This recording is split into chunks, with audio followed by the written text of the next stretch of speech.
လက်ရှိမှာကိုယ့်ရဲ့ကံကဘလို့အခြေအနေမှာရှိနေလဲ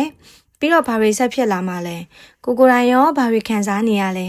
ဒါလေးကိုကြည့်ပေးမယ်နော်အခုလက်တလောကကိုယ်စိတ်ထဲမှာကကိုက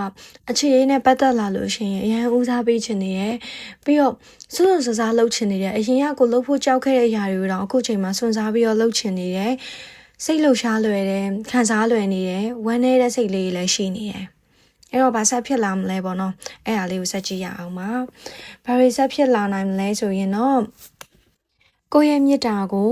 နားလည်ပြီးတော့မှတန်မိုးထားပေးမဲ့လူမျိုးကိုပဲကိုကလိုချင်လာလိမ့်မယ်ပြီးတော့အဲ့လိုလူမျိုးနဲ့စုံတဲ့အခါမှာဆိုရင်ပဲကိုကကိုယ့်ရဲ့အချစ်ကိုထုတ်ပြတော့မှအရင်လိုမျိုးအလွယ်တကူနဲ့ကိုကချစ်ပေးမဲ့သူမျိုးမဟုတ်တော့ဘူးဖြူတယ်လေးမဟုတ်တော့ဘူးပေါ့နော်အဖြူရောင်တိုင်းလေးမထုတ်ပြတော့ဘာကြောင့်လဲဆိုတော့အယောင်ဆိုးကျင်တဲ့သူတွေကများတယ်ဆိုတော့ကိုသိလာပြီစင်ကျင်ုံတရားရှိလာပြီပေါ့ဒါကြောင့်မဲ့ကိုယ့်အပေါ်မှာ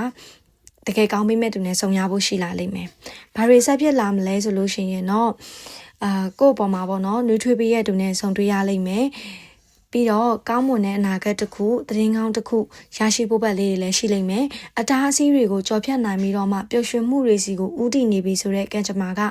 ကို့နီနာကိုရောက်လာတော့မယ်ဆိုတာမျိုးတွေ့ရပါတယ်အဲ့တော့အကုန်လုံးခြုံပြီးတော့ပြန်ပြောရရင်တော့ကိုကအခုချိန်မှာအချီလေးကိုဦးစားပေးချင်နေတယ်စွန့်စားလူစိတ်တွေများတယ်ဝမ်းနေလူစိတ်ရှိတယ်ဒါပေမဲ့တချို့ຢာတွေမှာကမလှုပ်သင့်ဘူးလှုပ်သင့်နေစသဖြင့်ပေါ့အဲ့လိုຢာတွေကိုတေချာလေးဝေဖန်သုံးသပ်လာနိုင်မယ်စင်ကျင်တော်တရားရှိလာမယ်ဒီလိုကြောင့်နဲ့ပဲကို့အပေါ်မှာကောင်းတဲ့သူမျိုးကို့ကိုနှွေးထွေးပေးမဲ့သူမျိုးနဲ့ဆုံတွေ့ရလိမ့်မယ်ပျော်ရွှင်မှုတွေရရှိလာပါလိမ့်မယ်ရှင်